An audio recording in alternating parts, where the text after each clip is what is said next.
সিরাতে রাসূল মারফাতের বুলবুল, তুমি সিরাতে রাসূল মারফাতের বুলবুল, তোমার দোয়া কবুল করতে খোদা দেরি করে না।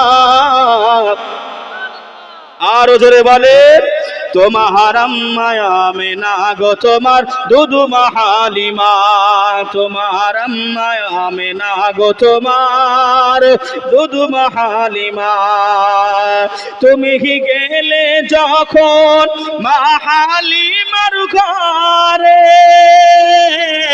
খোদার রহমত ঝরে যে পড়ে, মা হালিমা বলে খোদার রহমত ঝরে পড়ে, মা হালিমা বলে খোদার রহমত ঝরে পড়ে, সব কিছু তো তোমার উসিলা।